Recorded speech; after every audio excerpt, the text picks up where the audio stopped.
Are you looking to free up some storage space? Well, in this guide, I'll show you how to locate and delete those WhatsApp backups on Google Drive in a few simple steps. First, open Google Drive.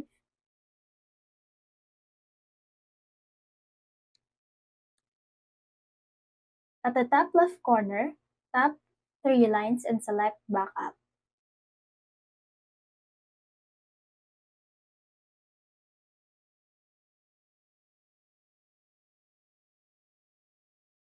Now you see here the WhatsApp backup data. Click the three dots on the right side and click Delete Backup.